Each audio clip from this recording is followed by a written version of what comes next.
Well, I hope you guys love that song. It's just powerful poetry set to music. It's one of my favorites that tells that story that recurs, about light overcoming darkness and a God who somehow pulls light from darkness. And anyway, so that's what I'm going to be talking about today. But first, I guess the last time I was there, we were just talking about the building behind me, which is the Abundant Grace Coastside Worker. We actually purchased it January 9th last year. And I want to just take a few minutes to show you what's been going on, because you guys have been so supportive, inviting me to join your community, supportive in prayer, supportive with donations. Butch and Lynn, I was just talking to them the other day, and they're coming tomorrow to bring some more canned food and supplies for us to share with people. So really appreciate the abiding presence of your community. To Marilyn and Jim, who are local out here on the coast and have been so supportive as well. Really appreciate it.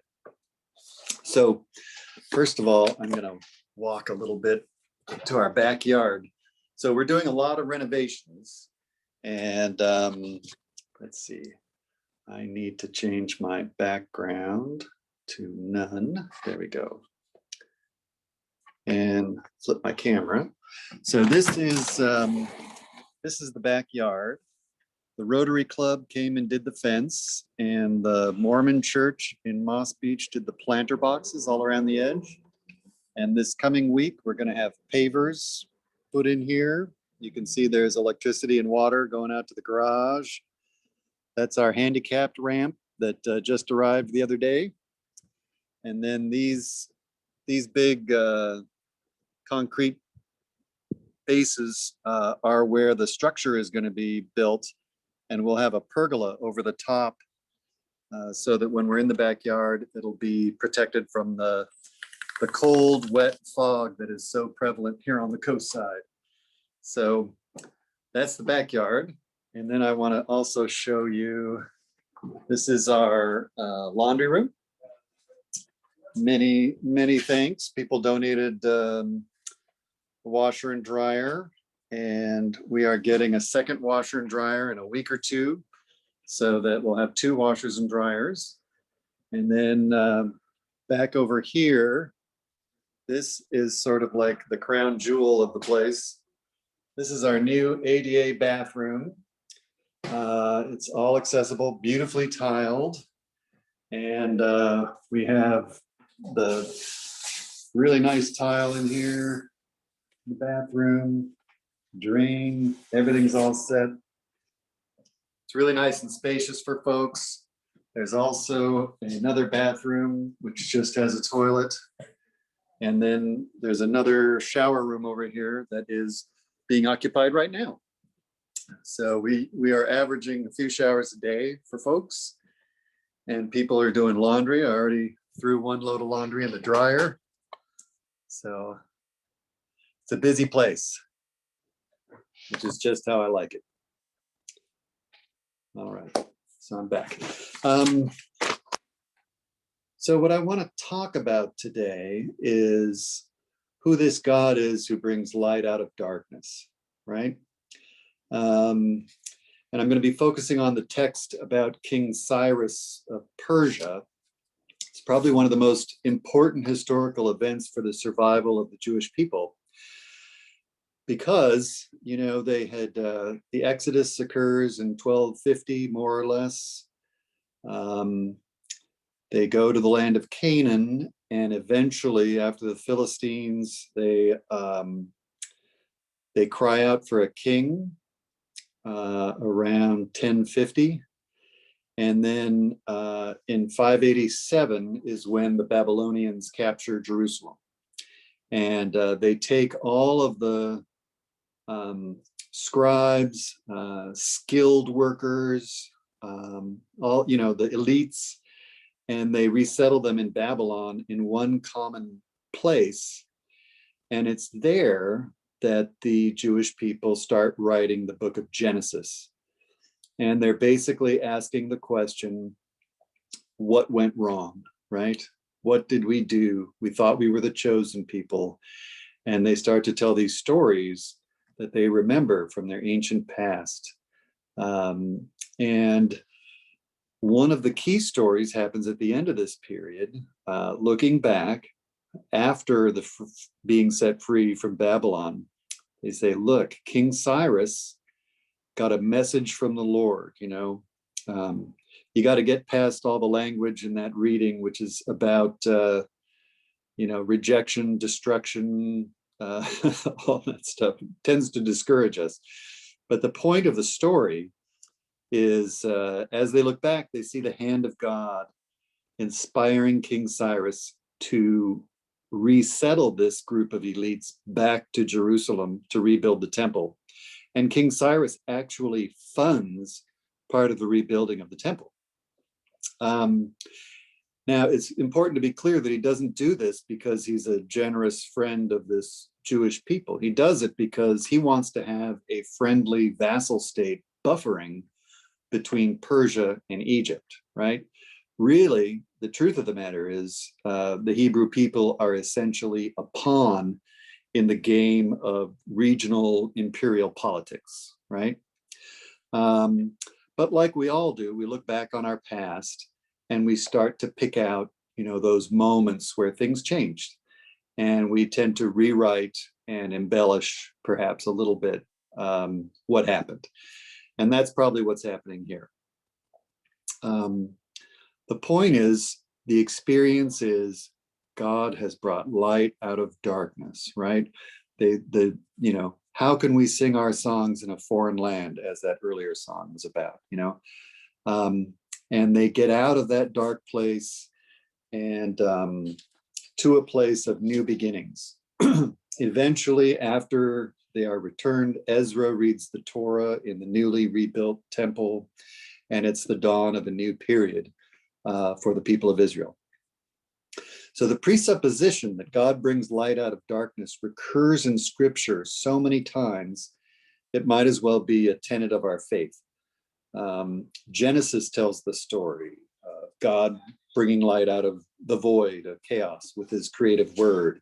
The Exodus is a story of God bringing light out of darkness. The story of Jacob, who suffers at the hands of his manipulative uncle Laban, is a story of light coming out of darkness. There are many more, right? And perhaps it's because we are people of faith that we're fine-tuned to look back on hard times in our lives and discern this sense of the spirit of life at work, right? The light of God, that mysterious energy that somehow pulls us through and helps us see meaning and value in difficult times in our past. One of my mentors used to always say, God always throws a better party. We're so overwhelmed when we look back on our lives. But when we look back and see the breakthroughs we have made, sometimes we call it, we went through a trial by fire. And that phrase itself comes from the story of Shadrach, Meshach, and Abednego, who, during Babylonian exile, were forced by King Nebuchadnezzar to go into the fiery furnace. Remember that story? And they survived. That's, an amazing story of trial by fire, and talk about looking back and seeing how you came through a hard time. I can't imagine anything more powerful than that. So we're familiar with this structure, this approach to reading our lives, our own narratives this way. And I'd like to invite you to do the same.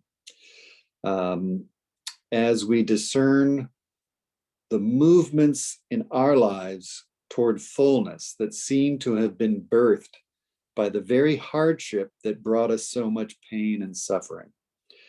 We say things like, if I hadn't gone through that, I wouldn't be here today, or I wouldn't have learned what I've learned if it hadn't been for that horrible experience. I'll give you an example from my life, and then I want to open to a discussion from others who may have similar stories to share on this topic. So it has, it has been an incredible few years. You can see how far we've come, but I'll tell you, it has not been without suffering and struggle. I incorporated Abundant Grace in 2015 and had already been talking with the homeless community many, many times about what their needs were and what would help. And, as we were starting these job programs, it became really clear that people needed a place to take showers and do laundry and get mail and meet with caseworkers and, all that sort of stuff. So this was this dream that was percolating for me, and we were struggling to grow, right? We were very small. In 2015, it was just me. And because I incorporated as a board, I needed a board, and I had 2 board members. And then the person who owned the hospitality house where we had 2 families living and we did all of our outreach work decided to sell the house. And after that, I had to work out of my van. And I would meet people at the More for Less gas station, and we'd go to the farm or we'd go to the clean team.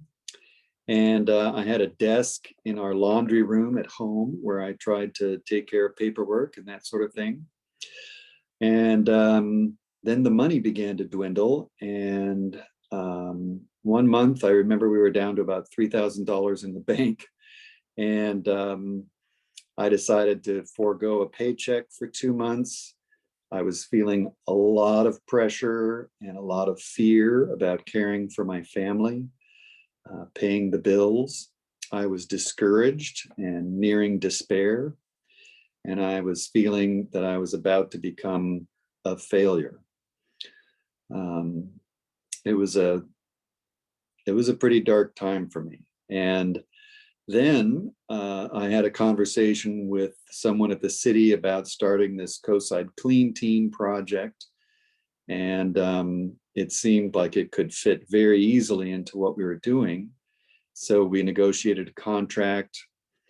And during that time, I also met twice every week with Jay, one of the farm managers at a Puerto Nuevo farm.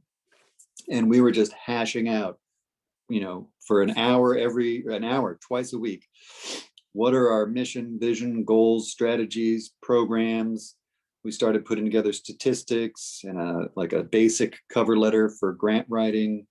We wrote our first grant.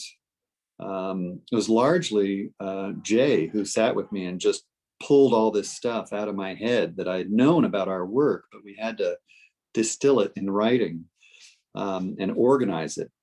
And so while that was going on, suddenly out of the blue, I got a letter from an attorney that a woman from the Lutheran Church who had died that year had listed us in her will as one of the recipients. There were several people and nonprofits that each received $500,000. And, I nearly fell out of my chair. And, instantly my vision broadened of what was possible. Everything started looking up, and so much more came into view in terms of what dream was possible in terms of us really fulfilling our mission. So I reached out to, what happened was I was in the van, and the house next to More for Less that we now own had a for sale sign in front of it. And I looked and I thought, oh my God, I have to buy that property. It's perfect. We can have showers and laundry and meet for work and do what we dream of doing together. So I reached out to Don Horsley, and he had helped us with some funding the year prior with the farm project. And he came out like the next day to see the property. He was really curious. And it was, frankly, it was shocking. We walked around the house. I told him what we were thinking of doing. I had a proposal all in writing that I'd sent. And he said, it looks good. Let's do it. And I said, is that all? Like, he's like, no, we'll have a lawyer draw up a contract and all that. But yeah, let's do it. So then I went to the city, same conversation and same conclusion. They were very interested.